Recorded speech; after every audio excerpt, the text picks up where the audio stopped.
Hey everybody and welcome to part 23 of my pre-algebra tutorial. In the last couple parts we've been dealing with adding and multiplying monomials. Now I know I went kind of fast with teaching you guys how to do that, so I'm going to go really quickly on a really quick review. Now adding like terms. In order to add monomials you got to make sure that like terms are the same. And a like term is defined as any constant or monomial whose variables match up. If your variables match up, you got yourself a like term. Otherwise, you leave it alone. Do not do anything to it. Leave it alone. Now, and then I started talking to you guys about multiplying. And multiplying was a little bit easier because you didn't have to worry about like terms. So when you're multiplying, multiply coefficients. You multiply the coefficients first, the coefficients separately, so like 6x times 2y, you do 6 times 2, which is 12 first, and then you multiply the variables separately. And special rule of multiplying variables, when you had more than one variable, you always counted up the number of variables you had, and then you wrote them as an exponent. And that was really all we went over. Now division takes a little bit of a spin on things. Division basically really means simplifying. Best way of showing you this is 6x divided by 2. Now, there are a lot of ways to teach how division works. I personally like to teach beginners and people who are just starting out on learning how to divide things with always using simplification ratios.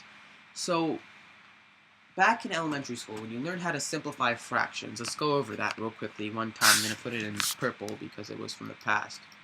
So yeah, let's say we had 4/6. We had to divide by a common factor on top and bottom to notice an equivalent equation that was also in simplest form.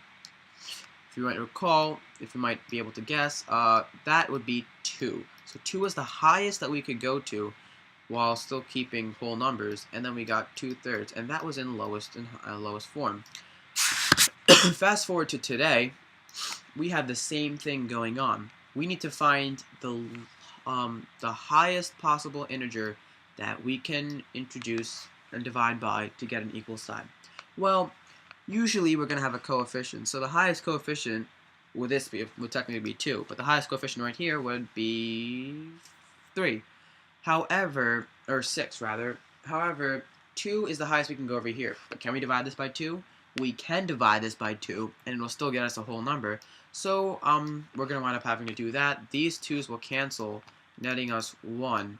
And then we get 6x divided by 2, or 6 divided by 2, which is 3x. Basically, you leave this variable alone. Do not divide by a variable unless you have a variable in the division thingy. It's like a quad, or I don't even care. You shouldn't care either. It's beyond you now. You're in pre-algebra now. So 3x over 1. However, no one really writes it as 3x over 1. When you write anything over 1, it's basically the number by itself. You might also have learned that in basic math. If you have not learned that in basic math, no worries. I am teaching a basic math course, and I assure you that you will be able to follow all this perfectly. Now, that was a very easy one. Let's go for next degree of difficulty one. 6x divided by 2x. Now, usually you're going to want to try to see if you can divide by the base, entirely from the base, because if you divide entirely by the base, you're going to be left with 1, and this number right here would be your answer, so you just take that down right there. So you always want to try to see if you can divide by the base. Right here, we can divide by the base, because, well, this is going to cancel out, obviously. 6 can go into 2, and x can go into x. If x goes into x, obviously, it's going to be 0. Or obviously, it's going to be 1. So then we get 3 just 3 over 2 over 1, and then the answer becomes 3. We're gonna have a focus up on this, just this one, just right here, real quickly. A focus up. I don't know when. I just wanted to, something just popped in my head. we're gonna really have to worry about that. Okay, so we finished level 2 division. Let's go on to level 3. Yay! Let's say we had 4x divided by 2y. Now this one is a little bit difficult. We can't divide by the entire bottom, which would be y, 2y, because there's no y over here. So it really just become a mess to have to deal with this. But we can divide by a 2. So we're going to divide both sides by a 2. So these 2's will cancel out. And then 4 divided by 2 will equal 2 over x over y. So 2x over y is your final answer. You can't do anything about that. I'm sorry, you really can't.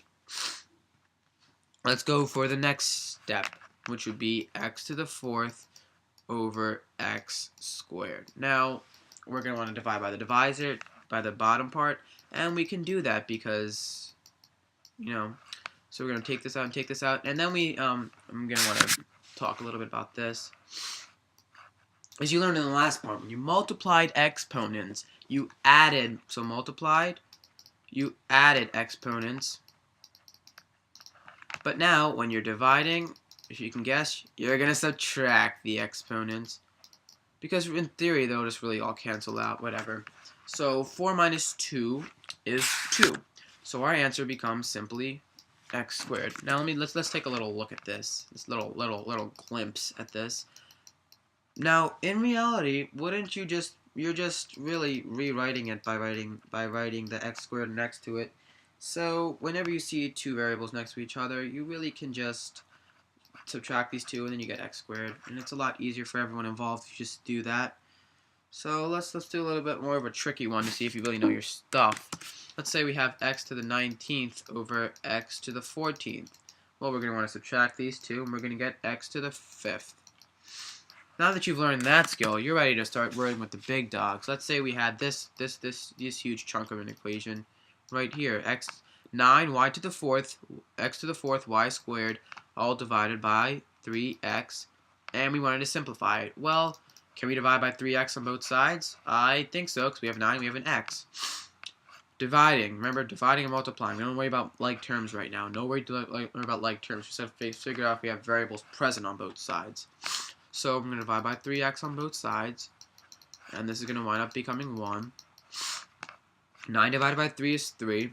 And x divided by x to the 4th, well, x to the 4th divided by x becomes, real quickly, I think this is why I included this one, because that's when I'm going to explain to you something. 1x to the 1th power is equal to x.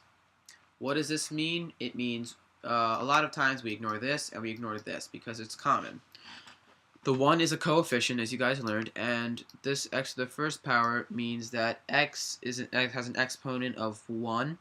We don't really like to talk about it, though, because it's so pointless.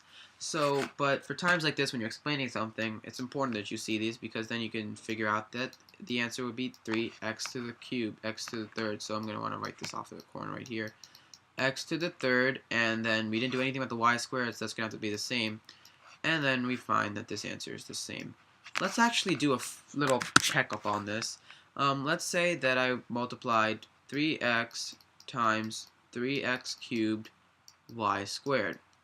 Multiply this by the denominator, see if we get the numerator. Because if we get the numerator, that means we're doing things right. Well, we just learned last time that you multiply the coefficients, multiply the variable, which would be 9x to the 4th, and then y squared stays the same. So yeah, it looks like we did do something right, because as you can see, that is the answer in the back. Let's try a little bit more of a complex one. One more, and then I'll call it quits. You guys are doing a great job keeping up with all this. If you guys aren't keeping up with all this, please try to, because I just want you guys to get as familiar as possible. And as I said, if you don't understand it, just persevere.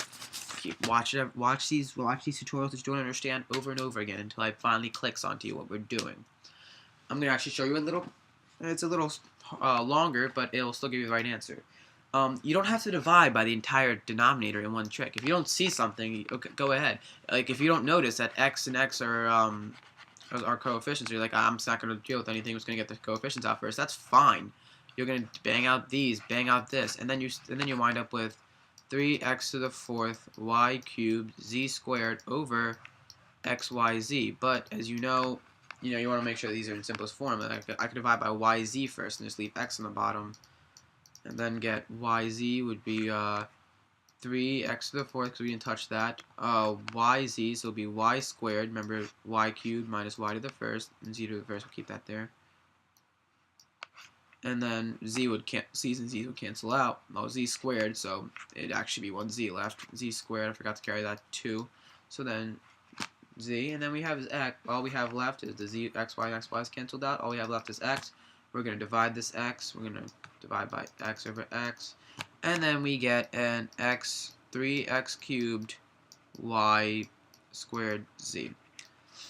Alright, so you've basically seen everything that I really can teach about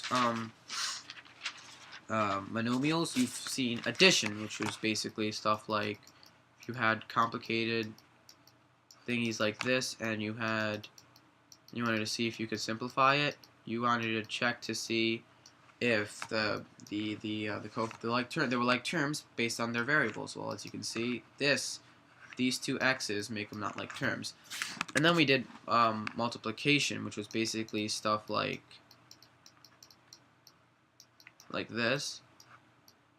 And then we said, alright, you first multiply the coefficients, which would be 12. Then you multiply the variables, which would be, so it was a 7, so 10. And then you keep the y, because the y doesn't get multiplied by anything. And that was pretty fine. And in this lesson we learned you can divide variables by simply placing them in reducer signs. Again, I'll have a slight little of a focus on where I'll talk about an easier way of solving this. But if this way works for you, please don't worry about it. Efficiency is really in your ability to finish the work, not necessarily in how fast you can finish the work.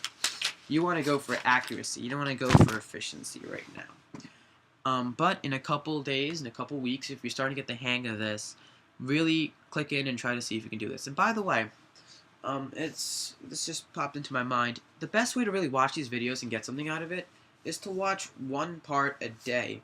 Because if you watch one part a day and just think about what I explained and if anything makes sense, you can really get a better understanding of the concept and pre-algebra as a whole.